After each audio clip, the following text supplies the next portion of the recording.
What is going on, everybody? And welcome back to an incredible interview. I cannot believe I have the honor to be sitting here with this man today. We're only having for about an hour. I hope you got your questions ready. I asked a bunch of people online to give me questions to ask this man to keep it fresh, interesting, and new. So we're going to start with my original question to get it out the gate, and then we're going to jump into these. If you're somebody in the chat that put one of these questions and I worded it a little different, I'm sorry. Feel free to correct it in the chat. Thank you very much to everybody, especially y'all watching on the replay. Y'all are what's really going to matter too. You in the chat right now matter as well. But when people come and watch this on the replay, they took the time to stop, click, and actually watch it and consume it. It's not live where they get to ask him questions. That's already passed. But without further ado, Sinizter, how are you doing, my friend? I'm chilling, man. I'm chilling. How about you? Hey, I'm doing all right. We had the internet outage nationwide. I don't know who out there on Verizon, but if you have Verizon around here, nationwide internet outage. But they have a hotspot, so I was able to use it. Normally I try to shout out everybody in the chat, but y'all are filling in. I just want to say thank you guys, every single one of you individually. Take that. Wiggles fucking loves you. I thank you so much for coming in here. But we're not going to waste no time. So we're going to start with the first question, my guy. And that is, what is your name? Where was you born and raised? And where do you currently live now? All right. So some of you guys may already know I'm Sinizter. I was born originally in Antioch, California, which is like in the Bay Area. Like, yeah, basically, it's basically the Bay Area. If you're familiar with California, but if not, there you go. I grew up between Pleasanton and Hayward, California, which is the Bay Area. But I currently live, like I joined the Army, as some of you guys know, when I was 17, moved to the South. I was stationed at Fort Campbell, up in Kentucky. And I did 4.5 years there. And then after that, I was married at the time and she was from Georgia. So I moved down to Georgia and now I live in suburban Atlanta. Atlanta, Georgia is where I'm at now. Okay. Well, thank you for your service. I don't know if you ever went into active or whatever, but you still was going to volunteer. Thank you very much. That's something I didn't know. And I don't know if anybody in the chat knew that. This man is a veteran and he is giving us great music now. It's crazy. Thank you very much. Yeah, man. All right. We're going to jump into the questions that you guys asked. So maybe some of you are here in the chat. You asked a bunch of questions. I got like 12 in this little book, and we're just going to ask them, man. So the first one on the list is, if you could only listen to one album for the rest of your life, what album would you listen to? Fuck. Dude, the guy on Fago Lovers asked me, Chad asked me like the similar question. One album. I'm gonna switch it up. Maybe give us like 3 if you had to at least. You know what? Okay. I'm gonna throw you for a whim here. This one's gonna be really confusing. So I'll answer your original question because I'll tell you the same answer I told Chad. So there's a pop punk band. I'm not a fan of pop punk at all, right? But one album for the rest of my life. I, believe it or not, I actually want it to be kind of happy and shit. So there's a pop punk band called the Home Team from Seattle that I do like. So I would probably listen to one of their albums, maybe Slow Bloom or the new one, The Crucible of Life. Either one of those. Okay. Which is not definitely not my norm because I'm a metal guy. I'm a metal guy. Right. Absolutely. All right. Yeah, I think that's a solid answer. I think we're happy with that, chat, right? Yeah.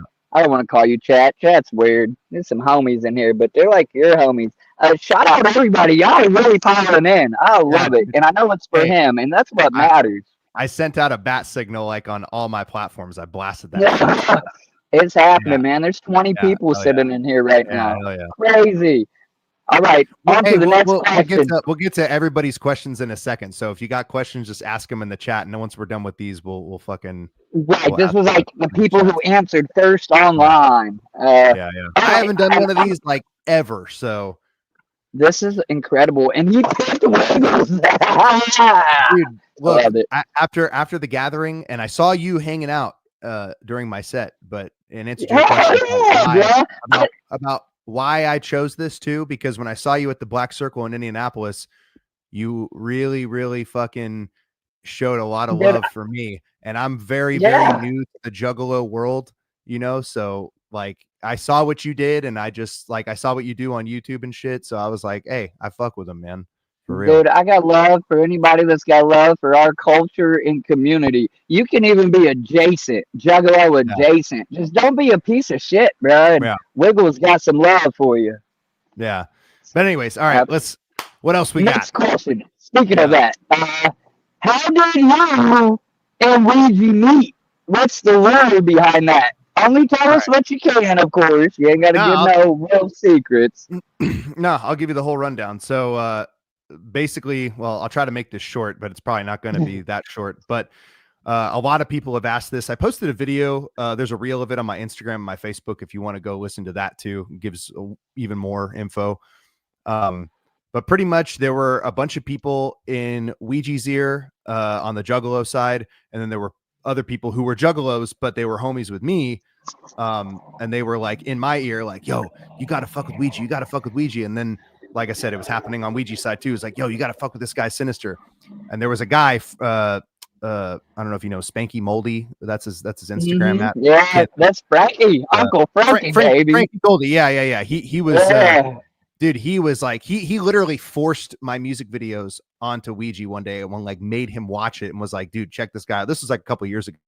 So Ouija followed me. Ouija followed me. I followed him back. And like, we just kind of talked. We're like, it was kind of just like a, you know, hey, what's up? Whatever. And then, you know, it was like, you know, I fuck with your shit. Do you want to make a song? Yeah, of course. Like, send me an open when you can. And then 2 years later, it just never. So nothing ever happened for 2 years.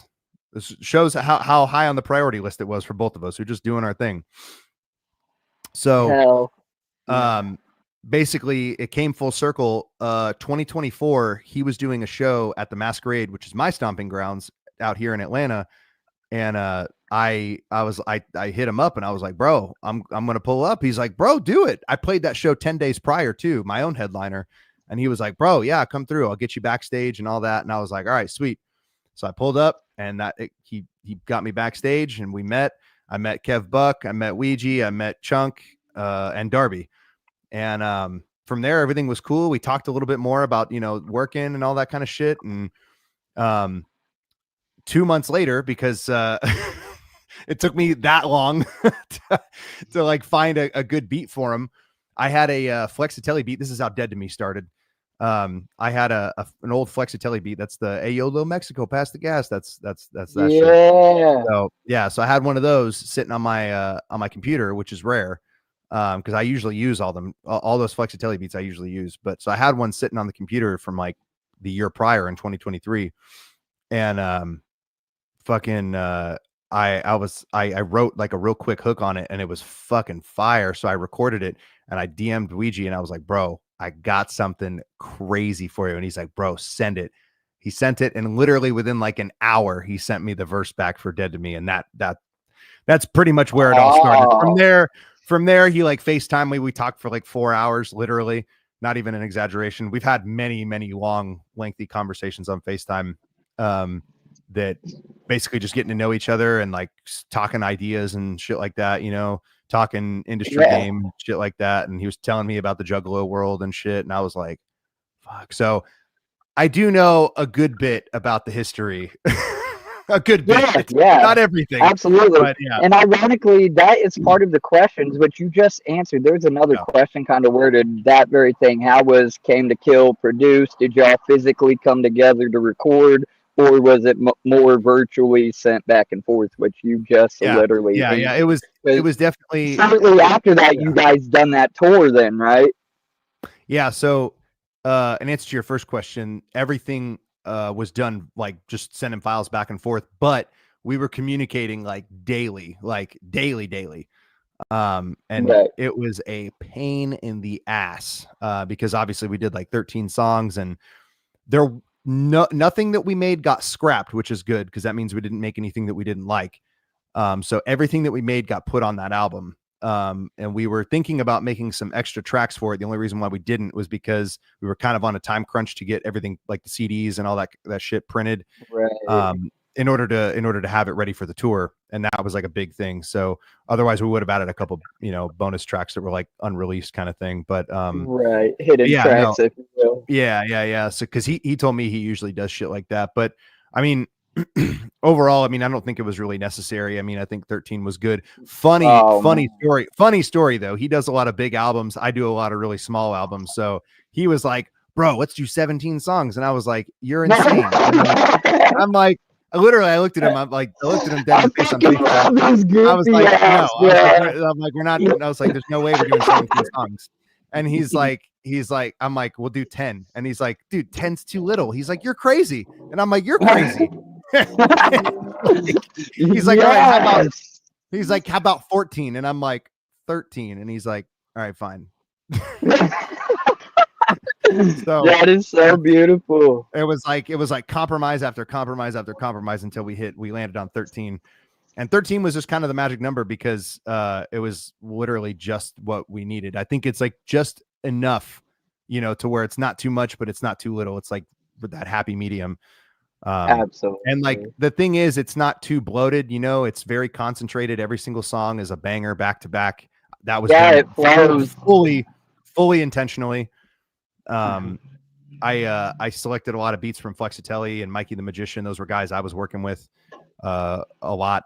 And then he obviously brought in Devereaux, Dead Boy Grimm. What else did we have on there? Oh, and then we had some other like just producers in the scene that we just kind of both knew, Ziller and Hex and shit like that. So Hex is not the guy Hex is a female, but yeah, so we had her. So there's a chick on there too. We got some female representation on the album as well. All right. The next question is going to test your nerdiness. Maybe.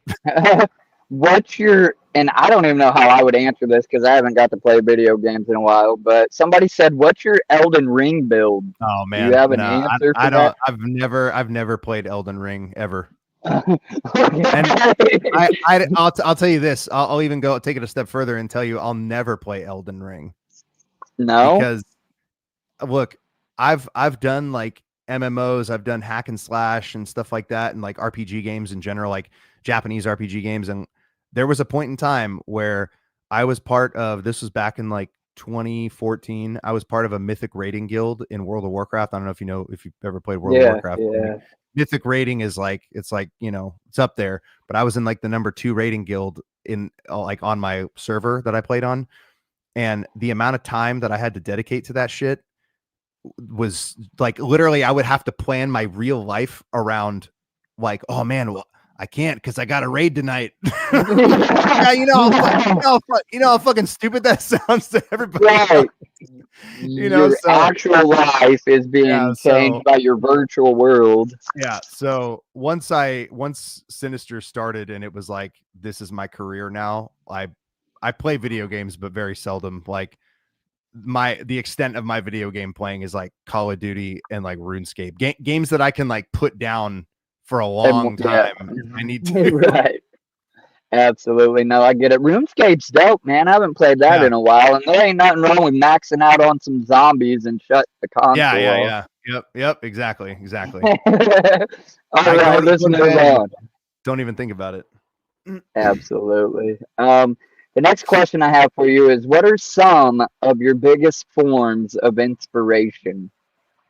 Oh man. Like just in general, like anything? Well, they didn't specify, but I guess I would cradle it to say, inspiration. What inspires you to make music? What do you, I don't know, take from or pull from?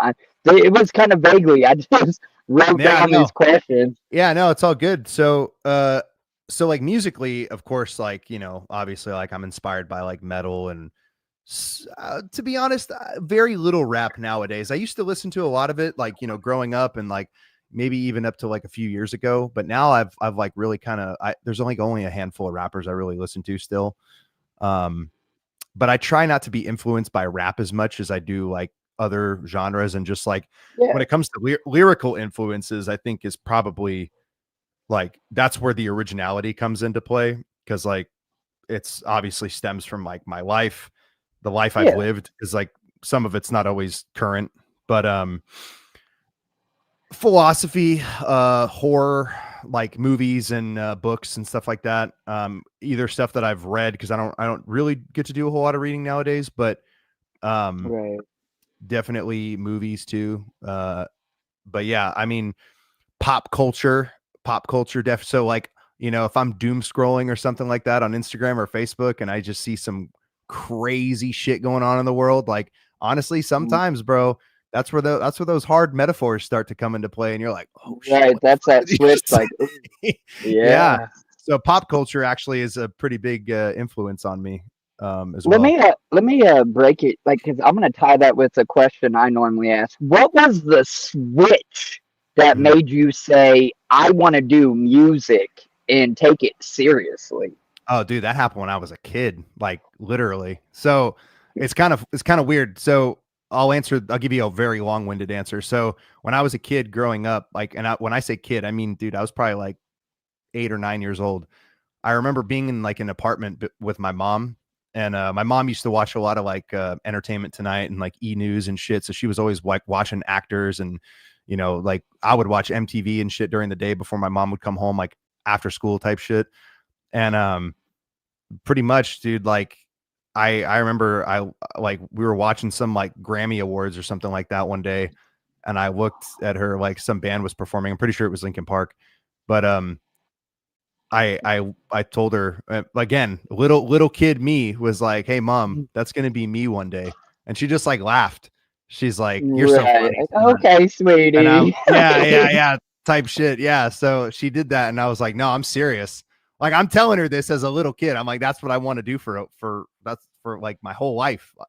So it start like so I fronted a lot of metal, like extreme metal bands, so like death metal and stuff like that, death metal and black metal, starting at like 14, all the way up until I left for the army. So probably for like about 3.5 ish years, I did that. And there's a digital footprint for that too. If you guys are curious, you can look up some of the old projects and some of the old music that I've done from like when I was Absolutely. a. Maybe If we you can want to get hear, if those you want to hear, links. if you want to hear teenage me, I'll after the stream I'll drop it in your YouTube comments where people can find some of that stuff. Yes, you But hear that? We're getting so many goodies, there's y'all. even there's even a digital footprint for like you can see me performing like 15 years ago on stage. Like that's a trip. So because Yeah, man. for context, I'm 33 right now. Mm. So yeah, so 15 years though. Actually, maybe it might be like 16 years ago, but yeah. But yeah, so yeah, I pretty much like I wanted to do this my whole life, and I knew that I wanted to do it. Like I didn't care how it happened, but so every decision that I made when I was younger, when I was like growing up as a kid, I like joining the military. Like I didn't want to join the army, but I knew that, oh shit, I can go to college for free if I come out of this, because I wasn't going to join the army and not be an infantryman either, and not be, you know, a door kicker and shit, Right, you know. So I was like, I want to right. get the full, if I'm going to do it, I want to get the full experience, you know, and actually say that I did it, you know what I mean? But of course that Right. came with its own complications, but we won't go into that unless there's a question for it. But so I made it out of that, and I had, you know, free college. So I was like, fuck yeah, this is exactly what I fucking need, you know? So I put myself through the Atlanta Institute of Music. I graduated twice from that school. Um, One of them was with a degree, the other was with a cert. But just in audio engineering, just so I could kind of talk the lingo if I ever needed to, if I was ever in like a studio setting. But it's helped tremendously working with producers and mainly producers, engineers, and stuff like that. So that's like my sound has always been, for the most part, very clean and professional. Even back like in the early days of Sinister, when like my Right. my flow and raps and shit weren't really developed, it sounded good. People were like, how are you sounding good like right out the gate? And I'm like, dude, because I went to school for this shit. You know what I mean? I'm a robot. Yeah, literally. But so yeah, I pretty much like the switch happened when I was a kid, and like it's just never stopped. And like Dude, now this is a lifestyle. Like I literally live this. And trust me, I don't want to say like it has its ups and downs, especially nowadays. Like there's a lot of times where like financially I'm fucking miserable, but like there's like I don't have to work a regular job. And I would rather be broke and not have to get up and stress going to work a 9 to 5 than like, you know, having money, guaranteed, but and no time to spend it. You know what I mean? Like I'd rather just do this and live paycheck to paycheck and struggle, but do something that I love. You know, I think nowadays you have to get to make some memories still in between. It's just not clock in, punch out, clock in, punch out. Yeah, because like it just like I have ADHD like really bad. It's like not even a joke. It like it's real bad. But no, that was me. I was on Ritalin as a kid for it, and then Adderall, and But so I can't handle like monotony. Like it's too much. Like if I'm just doing the same thing over and over and over again, my brain, I can't do that. I was like, no, stop. We got to go do something. So yeah, absolutely. Fair answer, dude. I appreciate that. That was a great answer, actually. Okay, so this question you might find kind of funny, but it has a reason. My old lady is a digital artist. She draws. She can also do canvas art, yada, yada. Yeah. She drew Ouija as a chibi taking a bath in blood, and he shared it all over his socials and yada, yada. So she asked this question to my artist, and sometimes she comes back and she brings it to life. She asked, if you could be an animal or a fictional character, like unicorn or something crazy like that, what would you be? A fictional character though too, right? Yeah, like unicorn. I would be a gargoyle or something because I hate days, and I would come to life at night. I'd be that little red dude because red's my color, you know. Dude, all right, I'd be a dragon, dude, because like at least I got like the superpower of being able to breathe fire whenever I want. You know what I mean? Like there's not a lot of drawbacks of being a dragon. You know what I mean? If you want to just annihilate a whole fucking city, I mean, I don't know if you've seen Game of Thrones, dude, but exactly, dude. Like, you know what I mean? Or you can just go chill and go hibernate. You know what I mean? Like whatever. Yeah. And you live hella long too. So I'm all about that. Gnarly answer. Just a dragon, huh? What's some of your favorite colors so she could incorporate that? Okay, so like maybe red, black and white, obviously, but then like green, like lime green, like the bright green, I guess you could say. That's always a cool color. Apollon said, "You already spit fire." Hell, I know, right? That's another dude. That's another. I use a lot of dragon references in my lyrics too. Just to be funny. The metaphors are great, man. It's awesome. Okay, a dragon. You got that? That should be in your wheelhouse. Next question. Hardest part about being in the music industry? Bro, literally everything. What? That's such an open-ended question. How do I even answer that? Like, everything, like, brother, everything is hard. And for you guys watching out there, whether you're watching live or after the fact, everything about this is hard. Like, it's so difficult. It's difficult to get started, like in getting people behind what you do. And the thing is too, the funniest part about that is like, if you're struggling to get people to like your music, trust me, I'm struggling with the same thing, except for I'm not struggling with fans to like my shit. Like that's always going to be like an everyday struggle, like gaining new fans or whatever. Like there's a part of it that kind of seems easy, but dude, I'm struggling with like the politicians. And what I mean by politicians is like the booking agents, the managers, the fucking record labels. I'm struggling with them. I'm struggling with them believing in me because obviously you've heard some of my music. I do a lot of different shit. And listen, when I didn't know who you was, and when I heard Ouija was doing a thing with a Sinizter, and then I seen that Came to Kill, like I don't know what that is, a devil skull thorn. I don't know. The design was fucking epic.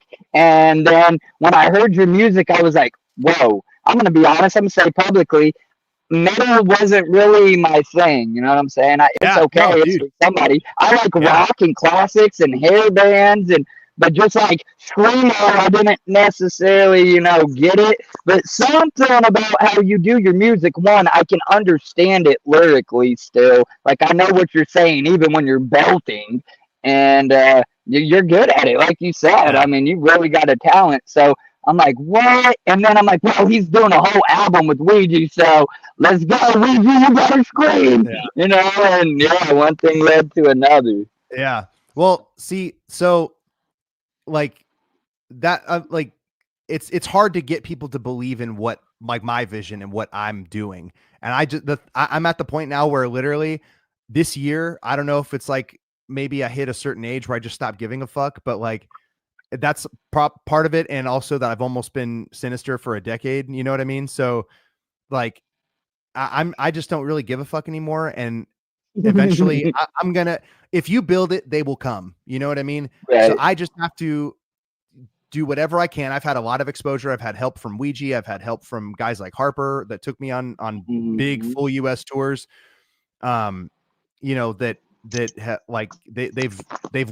They've reached down and they saw potential and they were like, hey, I'm going to bring you up, but you got like, after this, like you're on your own again. You know what I mean? So it's like these guys, they do what they can for me. And every now and again, somebody will throw me a bone, but I don't have a label. I don't have a manager. Now I don't have a booking agent.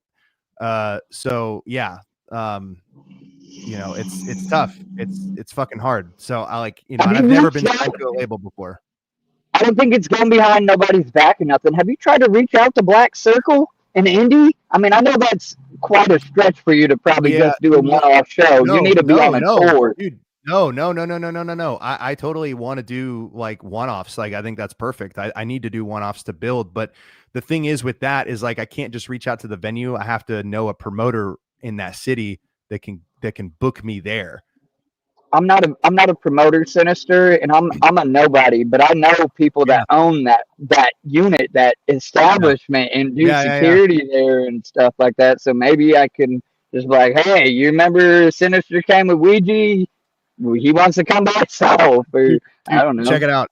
I thought about it today because I got a big reaction in Indianapolis, and I feel like if I did do a show out there, there would be at least like 50-ish people that would show up, and that's worth it to me. If it was just me and like, a couple openers or whatever.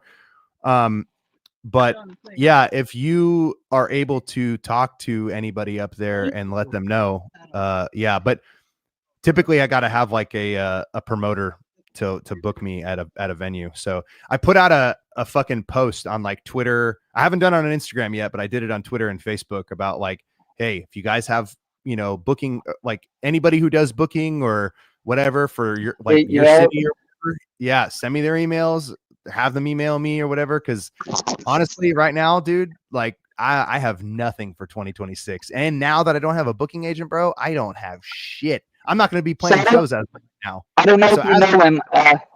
I didn't mean to cut you off, but this is beneficial to you, perhaps. Midnight Yami, he played the Gathering this year. He got shit thrown at him, yada yada. He said, ask him if he can open. I got him. Like maybe link up with him. It sounds like maybe he can get you on a show or something with him, or I think he was saying he just wants to open a show, but okay. But yeah, I mean, are you saying you want to open for him, or? either way is fine. But yeah, like, so, but that's why I always tell people, like, when I go on tour, like I've been telling my fans this for years, like I never know when I'm going to go on tour again. So do not miss a show. Like if I'm in your city and you're like, I don't know if I want to go, because I don't know. Like there was a 2-year gap. Last time I went on tour before the Ouija tour was 2023. So that sometimes, there could just be a long gap, like with rap tours, especially, dude, I have no clue when the next one's going to be. Right. And I also have no clue when my next show is going to be. Granted, I have one in Atlanta coming up, but that's like my, that's my stomping ground. I can get Atlanta whenever I want. You know what I mean? It's different, But Absolutely. yeah. So all right. Sorry, I didn't know if you had more to say on that. I was just gonna ask the next basically, question. and it's to your question, dude. Like honestly, it's so hard to pinpoint one specific thing that's a struggle in the music industry. It's like everything is a struggle pretty much, and especially when you're independent, like everything is out of my own pocket.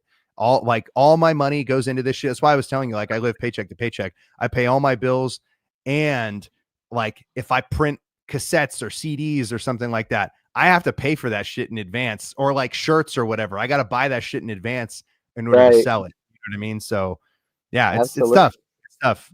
But Ashton Ballard said, "Let me do my thing, promote you through my homies. Let me show out." I don't know what you're talking about, but show out. You tell him the right people land in his, his phone or whatever. Hit him up. The next question I have for you is, what do you do to escape the world? What's your Zen time, your you time? Yeah, literally this writing. Like, so literally yesterday, dude. Yeah, it was yesterday. I wrote like 3 songs and a feature yesterday. So like I'm trying to crank out this little mixtape so I can drop it like mid September.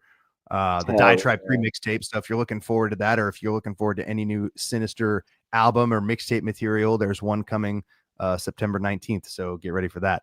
But yeah, no, I mean that's pretty much what I do, like to escape. Either that or like chill with my wife, or go to the gym. That's like pretty much I live a very simple life. So all right. I think you've kind of answered some of this next one, so maybe just touch on it a little bit or whatever. But somebody worded it. Tell us a little about your music evolution. How'd you develop your sound? Where do you hope to take it? So, are you where you want to be with your music sound, and now it's just keep pushing? Or I'm not even. Again, I guess I should have asked people to better like explain their no, I mean, question. I mean, like I can give like multiple answers. So the sound developed from like the sound of my scream, because that I didn't have that immediately. Like I was literally yelling like at one point, like trying to be just like a Waka Flocka Stitches kind of thing. That was back in like 2018. Oh my god. But then like when I got to like 2020, after I had like yelled enough, and I was like, okay, this is very fatiguing. Like I got to think of like a new technique, right? But so mind you, everything that I'm a purely 100% self-taught vocalist, because I came up in the days where YouTube was a brand new thing to the internet in the early 2000s. Right. And Right. there was no such thing as a metal vocal coach. There was no scream coaches and shit like there are now. So I'm stubborn and I haven't had a vocal coach. I also can't afford one. So yeah, so like I'm completely self-taught, but I developed the yell that I do for Sinizter. That is influenced from like if you know Corey Taylor from the band Slipknot. It's based on that a little bit. I started like impersonating that, but then also added kind of more of like a higher register. There's a death metal band called Death from the 90s. And there's the vocalist Chuck Schuldiner. If you go listen to his vocals and if you do like a side-by-side comparison, if you listen to like a song by him or by Death called Crystal Mountain, listen to that song and then listen to like Slipknot and then combine those two voices and put it up against mine, you'll be like, oh fuck yeah, sounds pretty close to Sinizter. But that's kind of where it came from. That's where it was influenced from. Okay. But then yeah. musical influences, Sinizter is super experimental. So I mean, I'm not where I want to be, but I mean, like I'm always open to like, other cool sounds and shit that I can. Right now I'm incorporating a lot of metal into my stuff, which I'm sure you probably noticed. So like I do a lot, like I'm starting to do a lot more extreme metal. The metal album that I have coming out, I'll be rolling out in October, is that, but I'm trying to make it so that it's still familiar if you're familiar with the Sinizter sound. You know what I mean? So it's like you said, even at the beginning of like towards the beginning of this live, you were like, I don't even like metal like that. It's like, I want to be a gateway artist to people, like for people like you who are not into metal or think that you couldn't like metal, but you're like, well, I like Sinizter. So, you know what I mean? It's like, maybe you could like metal, You, but you might have nonetheless, got lucky just with Ouija, but no, I do like your sound as an individual, not just because Ouija said, "Hey, here's Sinister." Because I could have easily been like, Ouija, you're my dude. I don't know about this guy, but no, dude, hey. I'm sure there were people that didn't like it, you know. They didn't say anything to me, you know, but Right.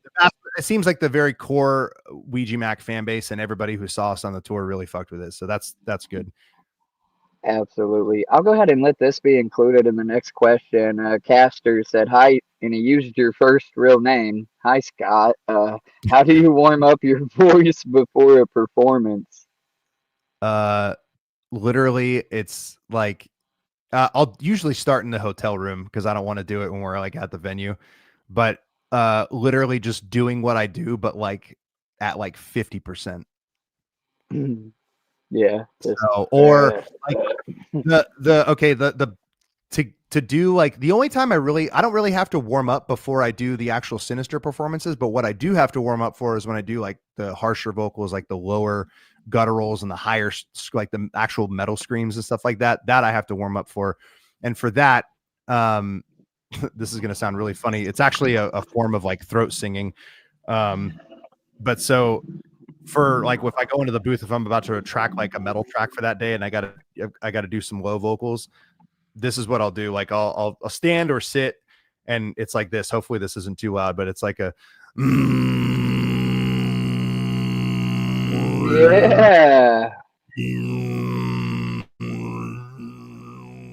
just like a little like throat vibration, you know, to kind of get everything warmed up. So I do like a lot of iterations of that for like 15-20 minutes. And that usually kind of gets like, it creates Did like a, it kind of did your primes your throat voice. right? I was gonna say, does your throat ever just get super sore? Like you can't. Like, Yeah, no, it can for sure. Like there's definitely like pushing it too much on the Ouija Mac tour. Usually on tours where that happens. Okay. Yeah. Um, I almost got a vocal injury on this Ouija Mac tour. Yeah, Jesus. I take some damage. I definitely take some damage during tours, so I have to be very, very careful. And it's like this was really hard because like talking after I get off stage is like the worst thing to do. But Yeah. when I have zero crew with me and I have to handle my own merch and talk to fans, it's like hard to avoid because like Right. people want to talk, they want to ask questions, they want to, and I'm like, I can't hear you, and I also can't raise my voice. It's terrible. I feel it, bro. First day at the gathering, everybody expects me to give them the big wiggles whoop all day long. Everybody's like, do the whoop. And then by the end of the first day, I'm like, I ain't even got Yeah. no voice for the rest of the gathering. Crazy. All right. Yeah. Another, I seen somebody put something in the chat. It threw me off. You can It like seems like scroll a lot up. of these, yeah, absolutely. It seems like a lot of these questions are leading to this one, kind of, or some of them. Do you think that you will, or there will be more collabs with Ouija Mac? Yeah. So, we talked a lot prior to the tour about doing more stuff. He is now extremely busy because he's about to be a married man soon. If you Right. guys haven't seen that. So, and then I think he's got another kid on the way. So, I didn't know that one. well, yeah, they posted it on their story. They I hinted at it. didn't see it. Yeah. Unless it was a joke. Unless it was a joke. I haven't really talked to him since tour. Actually, I saw him once at the gathering, but I haven't really Right. talked to him since tour ended. So, but yeah. So I mean, I know he is getting married. I'm not sure when, but Absolutely. so Somebody said I these. I w- Go I ahead. think there will be, but I'm not sure when. Right. It's not planned, but obviously you guys still have that good connection to make something happen and yada yada. Uh, Ashton Ballard said these questions. What's number one motivator for making new music? At this point, honestly, okay, it's a cross between you guys, like people that actually listen and care about what I do, And okay, this is gonna sound weird at first, but it's just honest, right? But like my own ego, right? Because but let me elaborate before you're like, oh man, this guy's just fucking stroking himself. It's not like that. Like, okay, so here's the thing. I can do a lot of shit, right? And I've proven that. But at this point, it's like me versus me. You know what I mean? So I'm like, I want to see how far I can push myself. I want to see what I can do, where I can apply my vocals, where I can apply so I tried it. That's why I ended up doing so many different genres under the Sinizter name, because I'm like, or like I have like side projects and shit, because like I just want to see what I can do. I want to see how far this goes, and I want to. Right. I want to be on anything that I possibly can be. You know, and yeah, if you got a talent, you owe it to yourself to do it, man. And you're clearly talented, so I'm with you. I mean, it's not even being egotistic. It's like, I know I got this talent. Let's see what it can create before it's too late.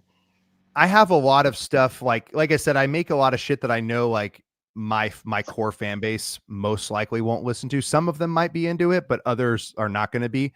But that's like the stuff that's like really, really for me, you know. And it's like there might be a new fan base that I develop down the road that likes that type of, you know, genre. And that's sleeper songs, man. Sleeper albums, as I like to call it. They might not be hitting home today, but in a month or two, when life changes, like, oh wow, that song relates now.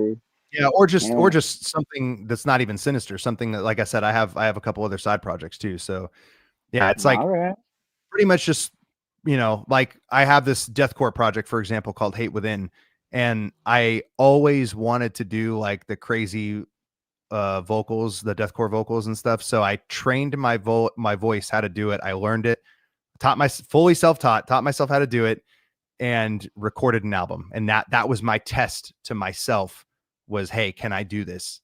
And then, okay, check the block. The answer is yes, I can do it. Absolutely.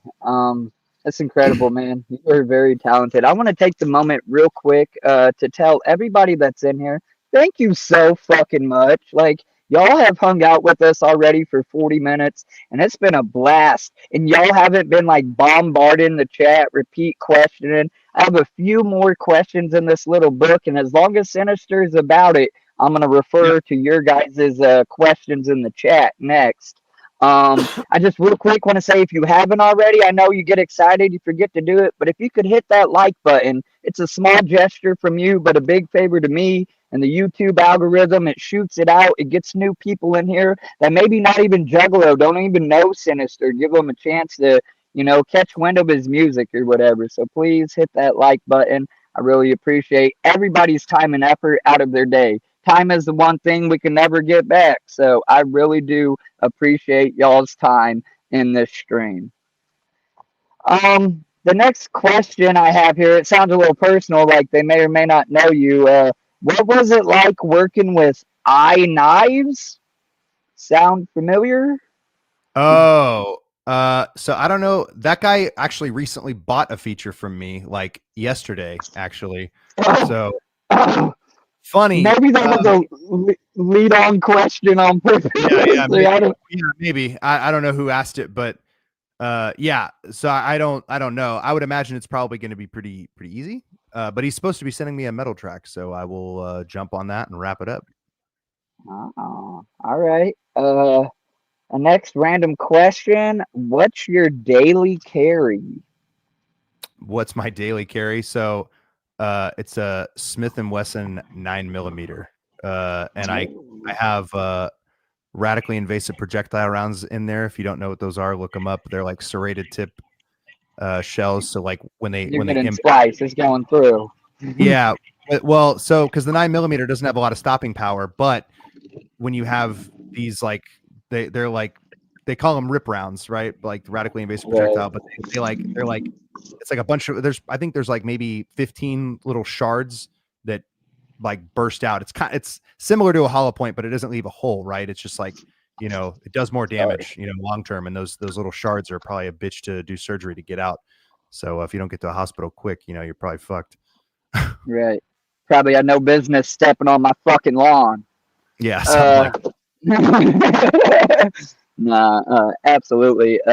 that's what I have for the book, folks. I have a ton of questions in here, so don't make me use them. This is your moment for y'all that have been hanging out in chat, and none of these questions was yours. I don't care if you already said it once. Repeat type that right now. If you got questions for this man, put them in the chat. While we're waiting for you to re-put your questions in the chat, I'm going to ask him, what is one of your favorite songs that you have made to date that means something to you? Not necessarily your most popular song, but a song that means something to you for one reason or another. Well, it's probably a song called Bleak, which I recently shared a reel of the other day. Some of you who follow me on Facebook probably saw that. That was on the Man Myth Legend album. That's I don't write a lot of deep songs, like deep, like, you know, meaningful stuff. A lot of it's just like very hype and ignorant a lot of the time. But that song, and then obviously Vacancy, the piano one that I just recently dropped that everybody was singing at the gathering and shit, even all tour long. It was really cool to see like so many people, like the way that shit impacted people, because that song is new. I just dropped it, and like there were people in like Philly. There was a girl in Philly who like literally jumped on stage and was like, "Fuck, we just did a sing along right there, like on the spot." And I was just like, "Damn, holy shit!" Like, and she's like, "Yeah, I listen to the song. I listen to the song every day." I'm like, "Wow!" Like, but the thing is, you would never know people are bumping your shit like that, because all I see all day long are numbers and statistics. That's it. I just see numbers all day long. That's it. And every single day, I don't see, unless I'm on the road, I don't see fans like that are like, "Holy fuck, like this song literally fucking changed my life. I listen to it every day." You know what I mean? So yeah, probably those two songs. Absolutely. Okay, so one of our first chat questions is right here on the screen. Do you play an instrument? Yeah, I play a little bit of guitar and bass. Actually, there's and let me clarify too. I wouldn't really consider myself much of a guitar virtuoso either. I'm very I have people write my songs. Obviously, I work with producers, and then I'll learn the songs on guitar or bass. And that's pretty much the extent of that. Like I don't write any of the songs or anything like that. It's just easier that way.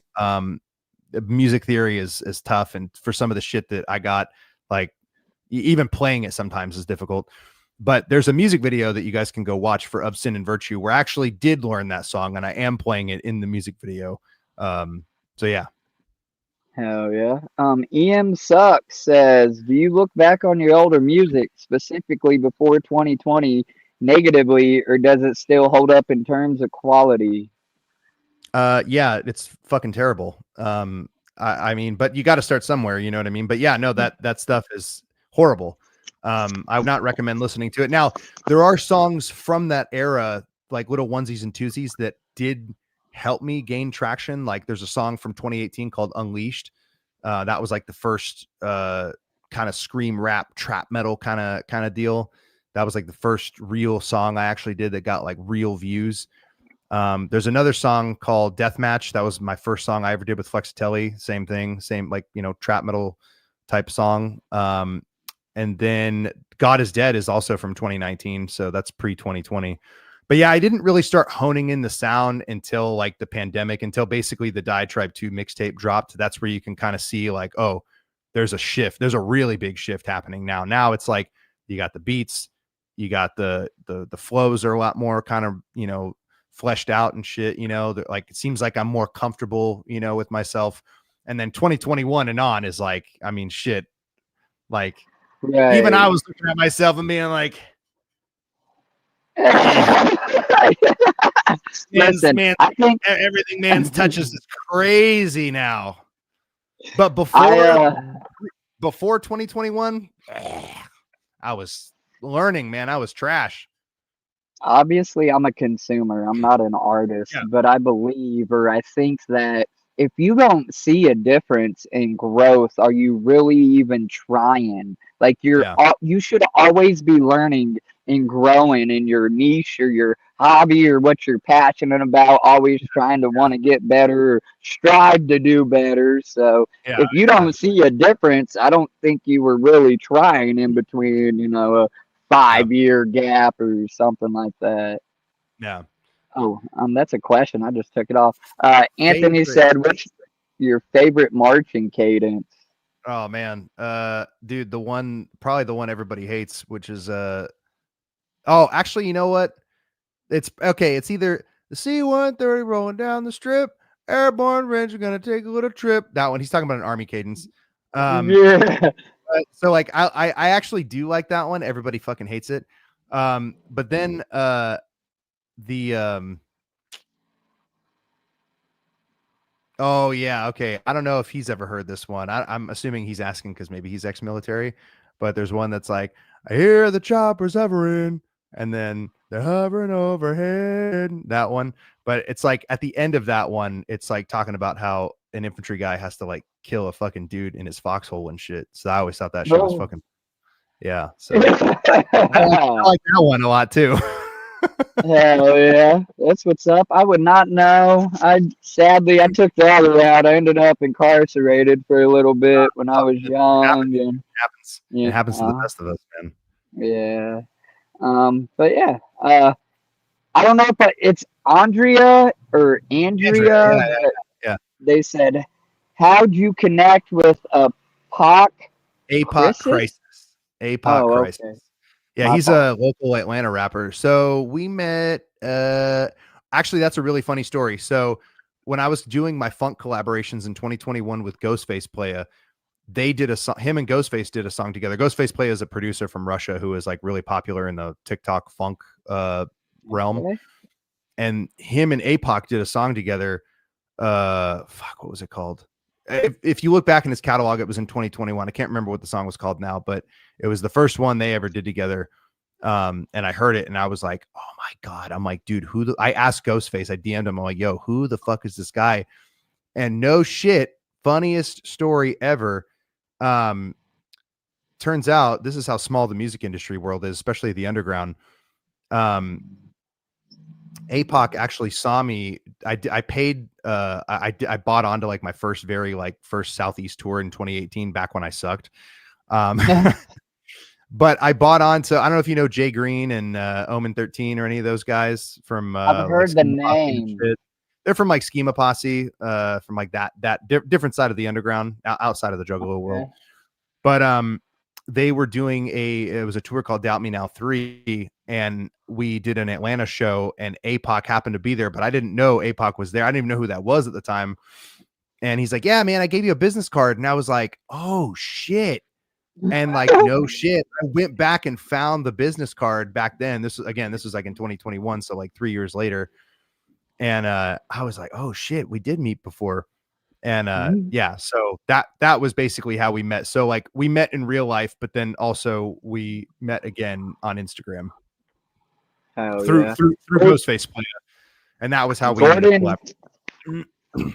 Gordon Wild. I can't say my own last name sometimes, so I don't know about y'all's Wilding. I didn't really ask how long you were in the military. Yeah, 4.5 years. Yeah, I just did my time and got out. Okay, Cashier's got a good one here. It said the lyrics to God is Dead are impressive, but absolutely vicious. Why are they like that? I mean, honestly, it's kind of just a part of it. Like I'll tell you guys right now, for everybody that's in here, there's 18 of you guys in here. For one, because it's rap.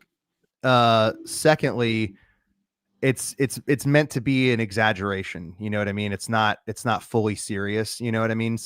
A lot of my lyrics are very tongue in cheek. If you've been listening to me for a while, I like to poke the bear. I'm kind of and especially like as I've gotten older and like the longer Sinizter goes, I'm becoming more and more of an edgelord. And like playing with fire at a certain point, not in a bad way, but like, Oh look, yeah, stir the pot, baby.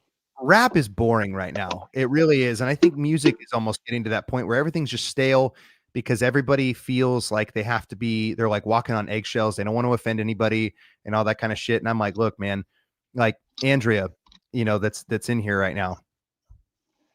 What I met her up in Portland, but she had come to a show previously in 2023. And like, we started working together because she's actually making the cassettes. So shout out to her.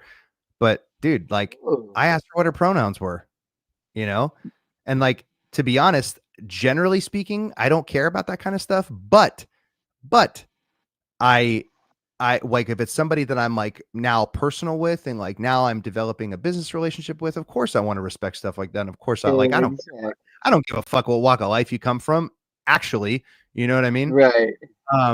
But I think when it comes to like rap and lyricism, it's kind of like, I always compare it. And I even told Ouija this too, when we were talking, I compare it to stand-up comedy. Like stand-up comedy is dangerous sometimes. Like the jokes that they tell, bro, are dangerous, but they're fucking funny and everybody laughs. And I feel like rap is the same way too, with some of the metaphors that we come up with as rappers. But I feel like the most interesting guys are the most controversial at times. And they say shit that's like, ooh, man, he might have pissed somebody off. Like, hey, this just you got to charge it to the game, man. It is what it is, you know? Yeah. But so that's why the lyrics are so vicious. And honestly, it's like, I mean, shit, there's a song I did called Max Payne, where literally the music video is the first time I ever did a song like that, where it was like a bunch of half naked freaking goth chicks, you know, just butts everywhere. Right. But, you know, I had fans for the longest time. This is back in 2021. I had fans that were like, yo, he's really out there wilding like that. And I'm like, no. It's the opposite. I'm a family man. You know? Right. I'm in bed by 9. What do you mean? Bro, literally. I'm in bed by 9 o'clock, bro. For real. Like it's the opposite. But the thing is like, that's how I got to package it. And it's not saying that it's like inauthentic or anything like that, but it's like, it's rap at the same time. You know what I mean? Like, in controversy sells, man. Somebody will go tell somebody, they'll tell somebody that tells somebody. Yeah. Like it, love it. You know what makes me, what's a reminder that I'm good at what I do is when people like that actually think that that's how I'm living my life. That's honestly, that's convince them otherwise. Yeah. That's what you're supposed to think. You're supposed to think like, damn, he's really doing this every single day. But the reality is, fuck no, dude. I'm riding my next line. Yeah. Really, man, you know what I mean? But again, it's like, it's how, like, I'm apparently unbelievable because you bought it. You know what I mean? Yeah, absolutely. The whole point of rap, dude, is you're not supposed to know if it's real or not. And that's the whole allure. Is the mystique. You don't know if it's you know how many rappers are not gangster or not about that life? You know what I'm saying? Rapping about that life. Bro, look at Ice Cube, bro. Look at Ice Cube from NWA era, dude. He wasn't gangbanging. No. You know? One of the biggest ones. Yeah. One of the biggest ones for me is what the fuck is his name? Now I'm drawing a blank as I'm trying to say it. I think I'm Big Meech, Larry Hoover. God, what's that fucking rapper? Oh my God, I'm drawing a blank. There's a dude, and he looks it and everything, and I'm just drawing a complete freaking blank now that I'm trying to think of it. But like, you would think he was about that life, and I get on those like brainworm spirals on YouTube watching a bunch of crazy shit. And that was one of them, like rappers that aren't really about that life. And now I'm drawing a blank. It might come to me, but yeah. Here's the thing. It's crazy. Here's the thing too, because it's like, you know, I don't want anybody thinking like, oh, this will be the last thing, and then we'll go to the next question. But yeah, it's like, in order to be a rapper too, it's not about, are you about that life, right? It's like, do you say what you like? Do you mean what you say? And like, is it believable? Those are two very, very crucial things. Like, even like, I'll even compare it to like metal, right? If you're a metal vocalist and you don't have tattoos, or like if you're in a metal band and you don't have tattoos, and mind you that you're part of the minority if that is you, but if you're like playing in a metal band and you have no tattoos, bro, it's like you don't even look the part. You know what I mean? Right. You're not selling it. You know? And so it's like that applies to even like, if I'm not gonna get a tattoo from a tattoo artist that don't have a tattoo. Yeah. Oh yeah. Fuck. And don't get it twisted. There's good tattoo artists without tattoos, but something about it just don't set right with me. You know what I'm saying? So absolutely. But yeah, The next question Anthony asks is a good one. I think it's probably going to be one of the best ones because it's home, baby. Anthony said it was his first got Jay. Love it or hate it? I thought it was awesome and it was everything that I expected. I did not stay for the full time. Oh, you did? No. I only stayed for just Wednesday. Okay. Or yeah, Wednesday. Yeah, Wednesday was the first official day. The day of your set and whatnot. Yeah. And I got to gather for like 5 hours after my set, so it was cool. There's a lot of cool shit there, man. I would like to stay longer, especially if I got booked, next year. That would be really cool. I don't know if they would do a double booking. I know sometimes they do, but I'm not a Juggalo rapper, so I don't know if they would like do that for me or not. So got to go scratch Ouija's back. You know what I'm saying? Yeah. Well, no, it's beyond Ouija, dude. Ouija didn't even get me that. I know people think it's like, oh, well, he just in there. Ouija had literally nothing to do with that. Like everything else that I did, yeah, Ouija had a hand in for sure. But gathering, he's like, "Shot, you're on your own with that one." Right, you got to earn it. That's the beautiful thing, man. It's not even, dude. It's like more than just earning it, man. It's like it's one thing to get invited, and then it's another thing. Like there's people that get invited and have no one show up for them. Yeah, it's like no one. Well, you had a crowd. People were there. People knew who Sinizter was. People prioritized you, man, over other artists performing. I know I did. I'm like, look, I ain't missing Sinizter. I'm about to go over here. You know what I'm saying? I'm happy. Was the only part that I got in. All the other ones I stayed out. I was trying to be up front and whatever and take videos, but I had to get in your shit. Yeah. Fine. You were there only 5 hours. What was the weirdest thing you might have saw?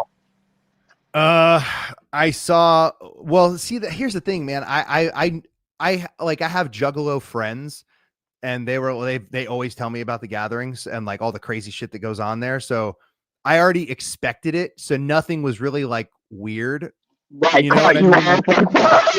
Yeah. Like I wasn't. Like when I was there, I was like not surprised to see like a big, tall, fat dude like in a thong with just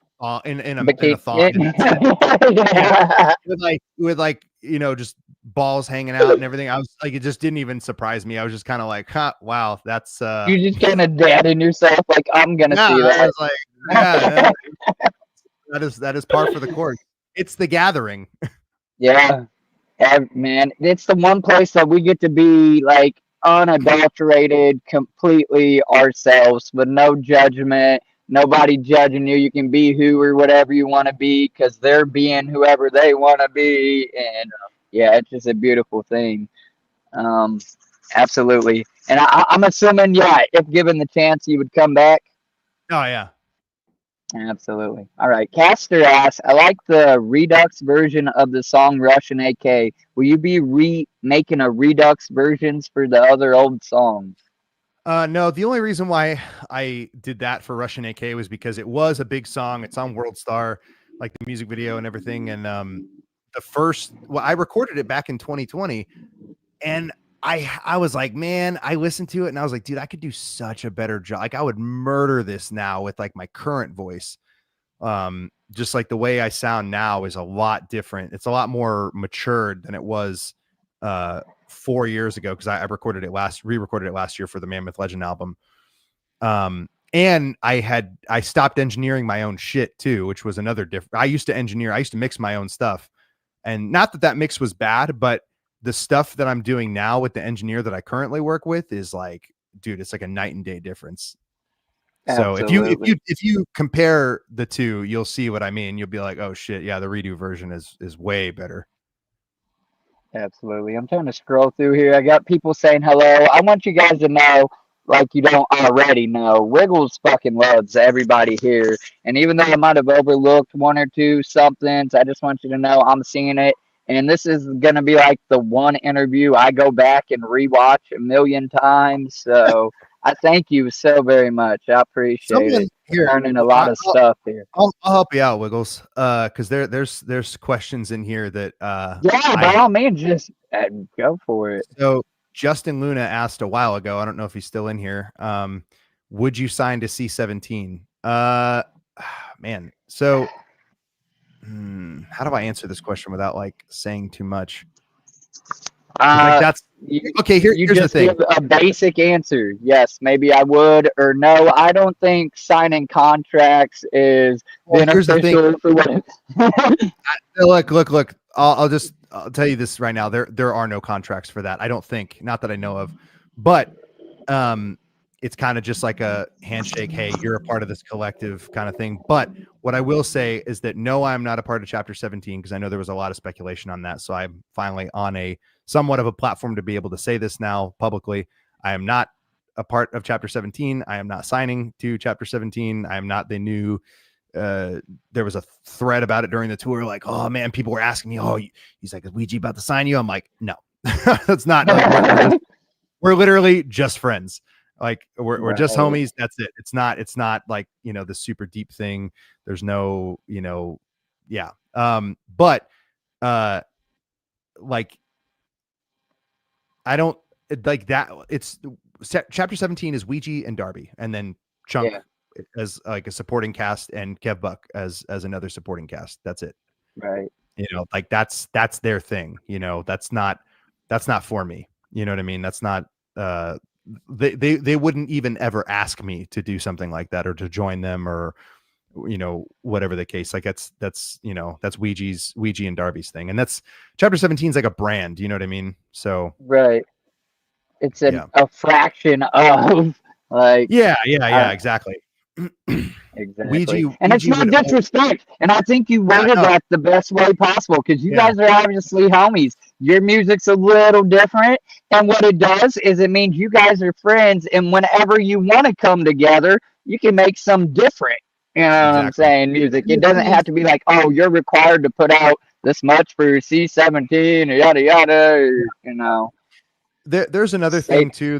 There's a lot of like nuance to this too, because it's like, you know, there's like, I asked Ouija like, why me, you know, and he's just like, I don't really trust a lot of people, but like after we did our, you know, Dead to Me, and like we've had these long conversations now just about life and just, you know, mindset, the way we think and shit. He's like, I could just tell you're like a completely different type of person, you know, like I dealt with a lot of like tour trauma that I'm not going to like get into, but like I got like fucking hammered during my first tour, like not like drunk, but just like I dealt with a lot of bullshit on the first run I ever did.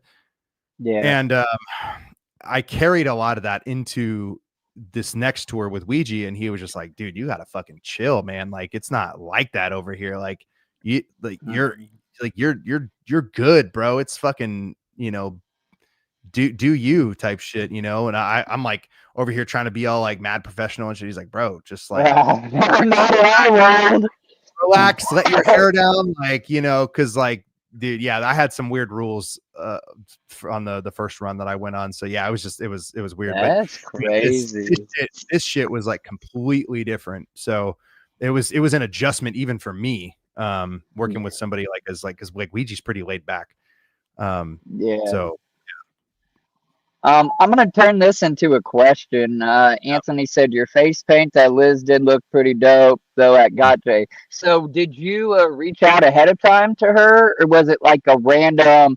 I need face paint, or I want to do face paint, and you just seen her set in there. Like, how did you get Liz to do your paint? And Liz and Dev are fucking dope people. I interviewed them as tattoo artists and shit just before the gathering and stuff, like them, the homies. So that was kind of cool that they done your face paint. Yeah. Oh yeah. Yeah. So it was established prior to the gathering. I knew that I wanted to do corpse paint specifically, because I wasn't going to do clown paint, because that's like the whole my idea behind that was I've done corpse paint before, like for Sinizter on my very, very first show.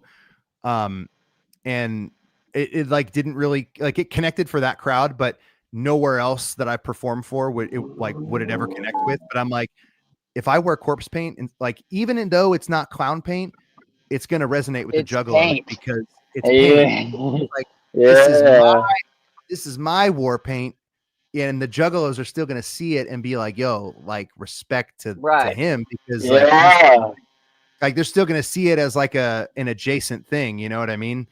You know, it's like this is still close. You know what I mean? And he's still like, he's And still if anything, showing. it probably got you more respect because it's originality. You didn't just take Shaggy's paint and put it on your face. Yeah, You done your yeah, own kind of. Yeah. Thing. Like, you know, because like I said, I told her kind of like the idea that I had via just, you know, Messenger or whatever. And she was like, oh yeah, like I'll do it up. And like, here's some other examples that I've done on dev. And I was like, oh shit. She showed me one like as we were fucking, because I was going to have her do like just some shit that I had done like a while back. Then she showed me some shit she did on dev. And I was like, oh, like as she was about to apply the black on, and I was like, oh, do that. I'm like, that's perfect. Yeah. Right. Absolutely. Bear with me here. Can you still hear me? Yeah. Okay. One of my headphones died, which I have other backups and all that good stuff too. Like I came prepared. I was not having this interview, bro, unless you were like, sorry, some shit happened. Yeah. Real quick, I'm just gonna answer this because you already did. Widget, he said if it happens, if it comes along platonically, sure, probably, but there ain't nothing like planned out right now for no like collabs, right? Am I answering that correctly? You and Ouija? Yeah. I'm gonna start working on an album with Flexitelli soon. He's making beats for like a me and him album. And he's producing some stuff with Ouija. So spoiler alert, I can't go into too much detail because that's but I will say that literally last night he sent me a beat and was like, bro, he's like, you and Ouija got to get on this. And I'm like, if the producer's saying it, then that means we should probably try. So, yeah. I would say so you didn't camp at all. I'm sorry, I'm backtracking. That just popped into my head. You just showed up, done your show, hung out a few hours left.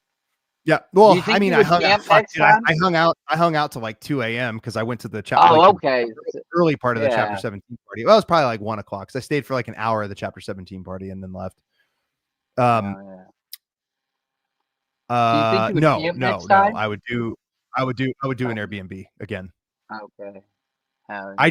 For me, I'm not gonna lie, I like having my own like space. Dude, when I was at the gathering, when I was at the gathering, I can keep going. I was on sensory overload, man. Like there's just so much shit going on where I'm like, dude, this is too much. And like I need to unplug and like go back to my room and just like for a bit. You know what I mean? Just like decompress, you know? Yeah, absolutely.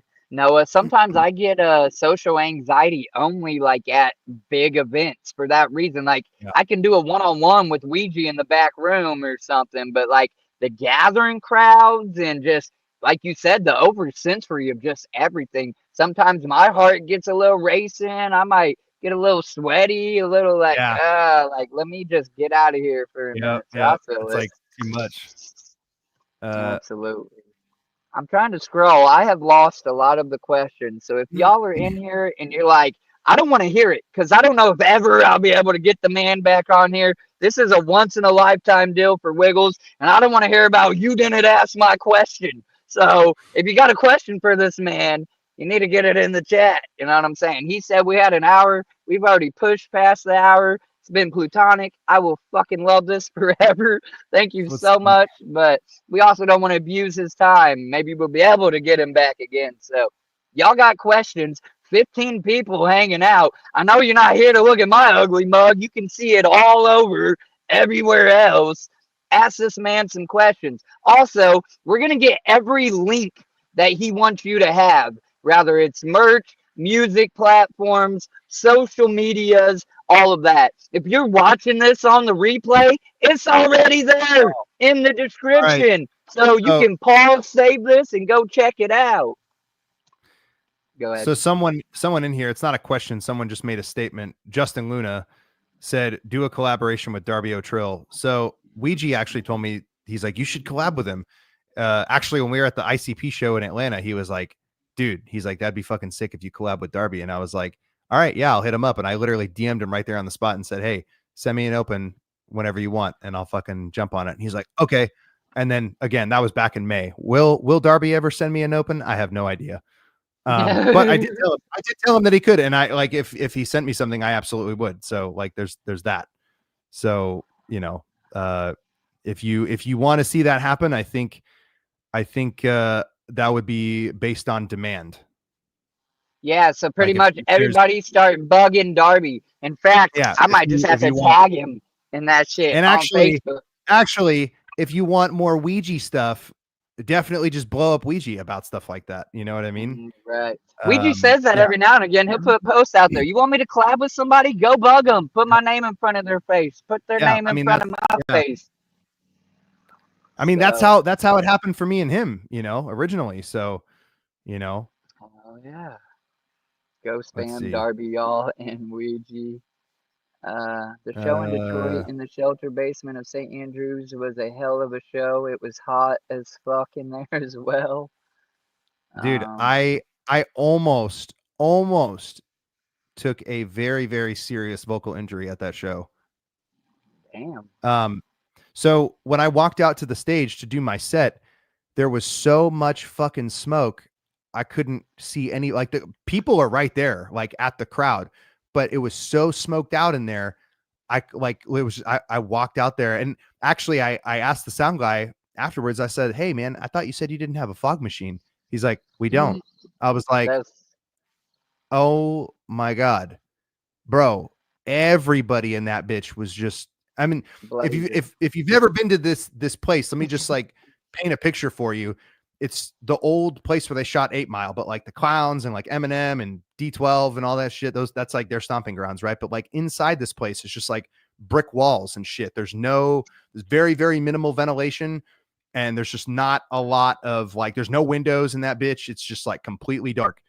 So I walk out and it's literally just haze. I can't see shit in front of me. Even when I'm like standing like on the stage, I can see like everybody in the crowd just looks like a shadow because there's just so much fucking smoke.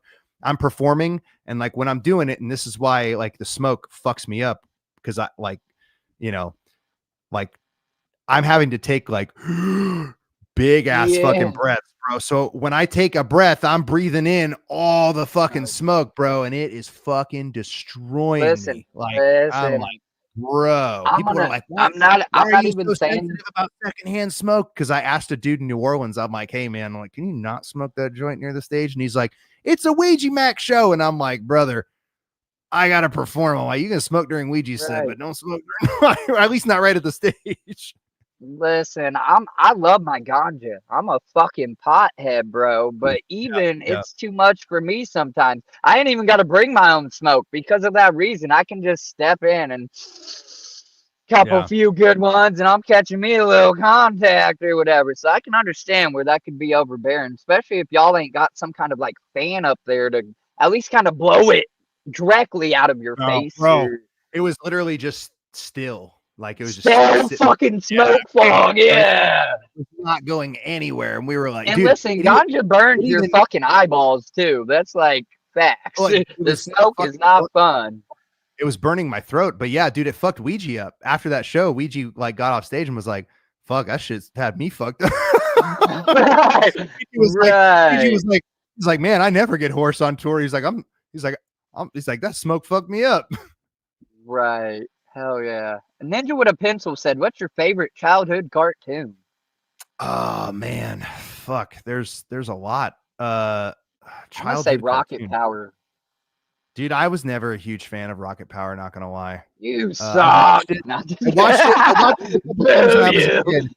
watched it a couple times when I was a kid, dude. Honestly, okay. I think it still creeps me out to this day, but Courage the Cowardly Dog. And it scared me back then, and it kind of creeps me out now still.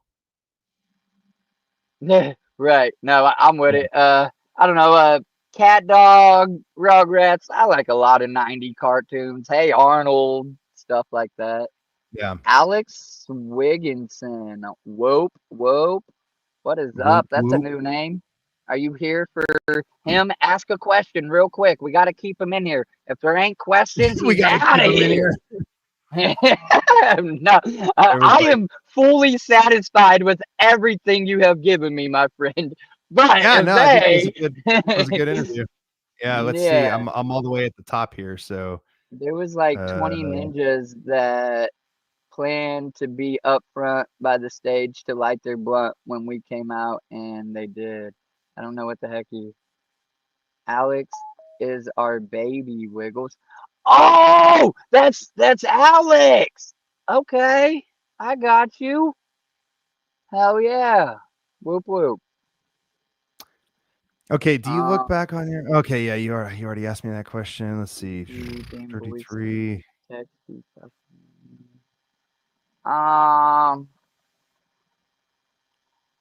John Wick tracks are good, dude. Honestly, I agree. I think the Hellfire EP that I did with Flexitelli is also fire. I actually listened to it right before the gathering, and I was like, oh shit, I was writing some fire back then too. Real quick, I got like one or two in my book that I'd like to actually have you answer before we definitely end it. One of being, do you have any siblings? So there's one. No, I'm an only child. No siblings. Okay, and then who or what inspired / came up with your stage name, and if you have a logo, so a logo that is identifiably yours no matter what it's on. That's what I'm talking about. Who came up with that? Who created that? And how did Sinizter come about? So, I thought of the moniker in 2015, and I got the logo done at that time. And it is not any logo that I've ever used, but I do have a logo from all the way back then. It was some really shitty logo, which is why I never used it. So when I finally did in 2017, when I finally got the very first logo done, it was hand drawn by an Australian guy. And then in 2021, I think I switched it. I had this Russian chick that I was working with who actually does a lot of the art that you guys see on some of the, like the Godslayer design, that shirt, and the Gathering of the Juggalos design. She did that one too. She also did my logo. This is before I met my wife, she now does a lot of artwork for me as of recently. But yeah, she created the current logo for that. So yeah, I mean, it is identifiably mine for sure. But it's funny because in Juggalo lore, and this came up in like 2018, there was this whole like weird fucking thing that happened where people were like tagging V Sinizter and being like, oh man, this guy's trying to fucking take your name. And at the time, V Sinizter and I had actually talked, and he was like, yeah, look, man, he's like, it's not that deep. I don't really care. But I remember him telling me like on Messenger back then, like, you know, like I'm going to end up taking back the name, you know, but he was basically trying to insinuate like, I got this crazy album I'm about to drop and all this stuff. And he's like, you know, so he's like, enjoy it while you got it type thing. And I'm like, he's like, I used to go by Sinizter like you do currently, but he's like, I added the V because the name was too common. But it's not common anymore. There's only one Sinizter now, and it's me. Absolutely. Absolutely. I got a good one. I think that I definitely need to get answered to see if people can look back on this video and see if it ever happens. Who, or if you could collaborate with any artist, mainstream, like on the radio or underground, that you have not collaborated with yet, who would you like to collab with? Maybe give us a few of each, like underground artist, maybe at your level, maybe even if somebody's a little lower than you. Obviously, if there is an above your level on the underground, and then like give us a radio. I don't know, like, I mean, I'm not saying Jelly, but you know, somebody like Jelly, or I don't know, whoever, you know what I'm saying? Who would you like to collab with? Man, it's kind of tough because it's probably going to be a metal artist. I'll just tell you that right now. And that's okay. Back in the day, I would have told you probably like Rob Zombie or something like that. I think that would have been a cool one. Potentially Marilyn Manson. That would just be collabs that kind of make sense. But like there's a vocalist of a band called Lorna Shore. Like his name's Will Ramos. I would love to do I would love to have him on one of my songs. That would be fucking sick. I don't know if I'll ever get the opportunity to do that because that band's just getting bigger and bigger and bigger. But shit, man. I mean, like, fuck. There's a lot of bands, honestly, like that. Whether it's songwriters that I wish could produce a track for me, or I would even pay them to do it. Right. Or whatever. Oh, you know what? I know who my dream collab would be, and this probably won't ever happen. It's a guitar player, and his name is Buckethead. He played live with Guns N' Roses for a while back in the day. Okay. You can look him up, Buckethead. Yeah, but he shreds. But I would We love to have have him it. rip a solo for me on a song or something like that. That would be super, super sick. Or if we just made a song together, that'd be badass. Anthony said, I think Sinizter would sound pretty cool with some sort of full classical orchestra behind him. You know, with if you check out my current side project, Hate Within, the album that we dropped back in May has a whole orchestral album in it. The man did a collab with Nothing More. That is true. And they did actually hit me up to ask them, and they are basically a mainstream band, which is honestly fucking crazy. Yeah. Listen, so, I never would have thought you would have came onto my stream, so don't sell yourself short. You might have that potential. It's you know? As of right now, the way that I'm looking at it, I'm not looking past like where I'm at right now. So right. It could happen if I get to that point, if I get to that level.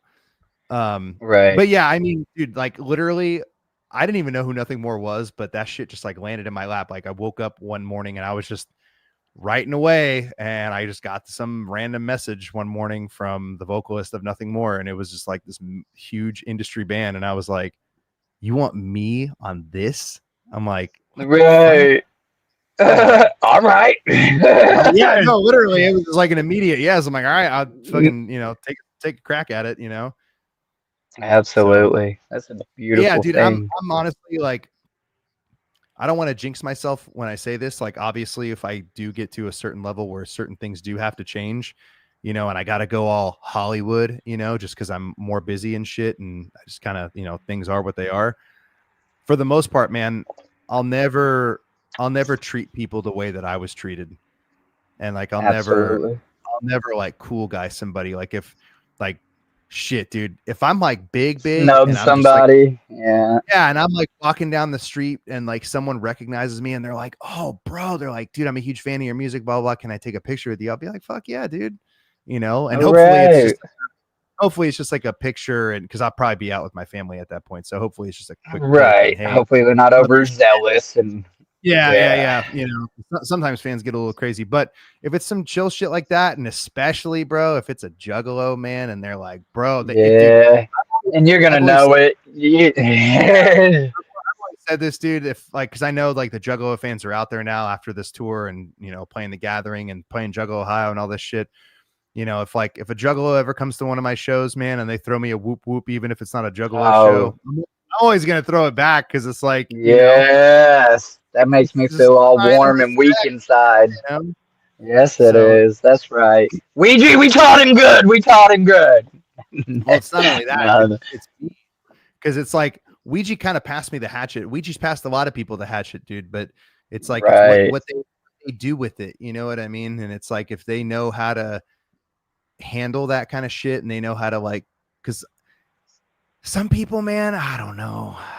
Rappers are such rappers, people are people is what I was gonna say, but yeah, I get it. You just don't know. Yeah, so absolutely. It's kind of yeah, so all right. I think for a last question, man, not that I want to rush you off here, but I don't want to ruin it. The ambience, everything is great. Thank you so much. I've kept you for an hour and a half. So I am gonna end it with the last question, and maybe we can get you back on later on down the road. Now we're not strangers.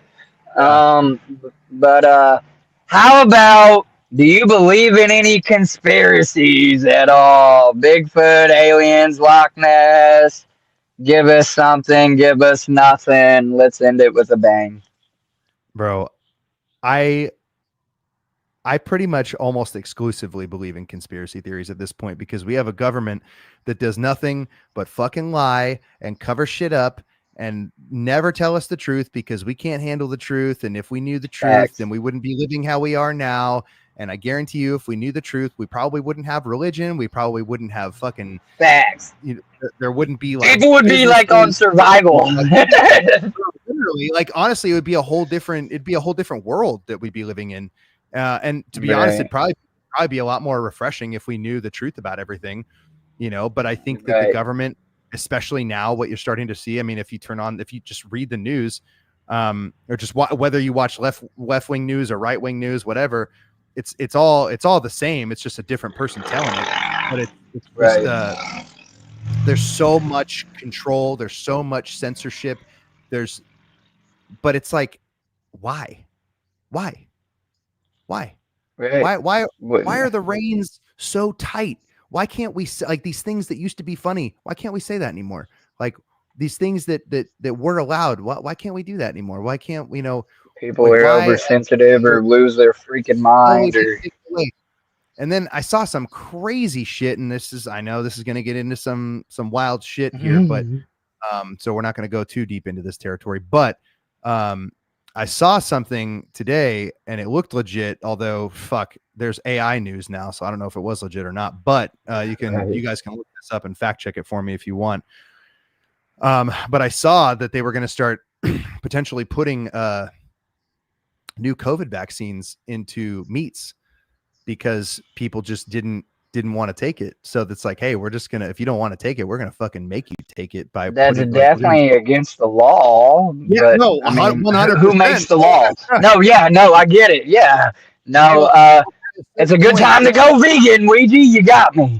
Yeah. Right. No, it's like I said, I don't know how legit that is. You have to fact check it for me. But when I read that, I was like, bro, really? Yeah, that's one thing we done as a people. Don't get it twisted. A good consensus got the stupid shot, but a good majority was like, no, and you can't make us. And they weren't happy about that. So the other thing too, though, when you asked about aliens, dude, I used to be so about aliens, and I still kind of am. But I care about it so much less now because I'm just like, dude, at this point, the best thing that could happen to Earth is for an alien to invasion. Yeah, literally, that's the best thing that could happen at this point, and not in a destructive, apocalyptic way, but it's like if that happened, I mean, think about everything that would happen. People would actually start to wake up and question shit and be like, damn, we're not alone anymore, and actually, there's a lot more to life than me, and right. A lot of egos would start to just be shattered, and they'd be like, "Oh shit!" A lot of hate and judgment, and even I'm even gonna say it a racism and stuff. I think would stop because now people would think on a humanitarian. We're not alone. We are we. What is that? We don't have time to be worried about our bullshit because now we got this. Or I don't know. I think you're right. It'd be. The first initial shock of acceptance, people would freak out, you know what I'm saying? But then afterwards, I think collectively, you're right. It might be better. But dude, I even I'll even take that a step further. What you mentioned about racism too. I even think the government is almost. I think there's parts of the government that are, I guess, in a way, almost advocating. This might be the hottest take you'll ever hear anybody say on your show, I'm sure. But it feels like sometimes. When I walk outside my house, it feels like victim mentality and victimhood has been instilled in our society so much that even people who aren't victims want to be a victim because it's that's just it's like a thing to do. It's a thing to It's almost like an identity to have that, and but I feel like it's the government's fault that's made people believe that hey, you gotta be a victim. And it's no, you don't. That's a lie. That's a fucking lie. Right. You don't have to be. Absolutely. But I think that when people believe that and then they end up accidentally perpetuating it, it just continues the cycle. And of course, dude, it's divide and conquer. That phrase doesn't exist for a reason. And when we're divided, anything that can stop unity of the mass is, that's their goal, or it seems like it's their goal. we can't unite again and stand up against or to a government if we all fucking hate each other and if everybody's fucking racist and shit. So like how are we ever going to accomplish that, you know? Absolutely. Sinister, my friend, I don't want to end this, but I myself actually have to use the restroom, and I am out at a public place. So, yeah, we're going to have to hop off here. I hope you enjoyed yourself as much as I enjoyed myself. Again, thank you for coming on to Little O Wiggle Show. You know, I say I'm a nobody. Some people know me, you know what I'm saying? But I don't try to be bigger than nobody else. That's what it is. It's about us. It's not about me. This was for us. He done it for us, not me. And thank you so very much. All these links are going to be in the description of this video. I'm going to get them from him after this live stream. All of you that actually hung out throughout this whole thing, you guys are fucking goats. Tap yourself on the shoulder. Go buy yourself a taco, something. I fucking love you. Thank you so much. I'm gonna end this the same way I always end my stream, Sinister. This might get a little weird on you, but I've done 150 some odd of these, and it's not gonna change. I like to end my stream by saying, tell somebody you love them, because you don't know who needs to hear that, and it could be you that changes their way of thinking, if just for a moment, for a minute, for the day, whatever. When I was 18 and homeless, sitting on a park bench, nobody thought I was homeless. They thought I was a dirty kid just sitting there at it. And nobody came up to me and was like, hey, I can't give you no money, but I'll listen to you. You need to talk, you know? So just don't be quick to judge. Don't be quick to hate. And if for some reason you can't tell a stranger you love them, tell them Wiggles loves them. And tell them where to find me so I can tell them myself. Sinister, you've been great, homie. And I hope this ain't our last interaction. Thank you very much. I don't know if you have any last minute outro you want to say, any shout outs. You can most definitely do that. And after the stream, we'll get those links so I can put them in the description, buddy. Yeah, man. Thanks for having me again. And, you know, I did this for the Juggalo community so that, you know, I know people are still trying to find me and get to know me and shit. So hopefully you learned something about me, maybe that you did or didn't want to know. And for all my fans out there that showed up and asked questions and hung out just to watch me talk, maybe people are into that too. I'd just like to hear that. But I fucking shout out to you guys. Shout out to all the Discord homies and shit. I love you guys and thank you. You guys are pretty much the reason why I'm still doing this. So I appreciate you all. Absolutely. Have a good night, man. Yeah, you too. Take care. Yep.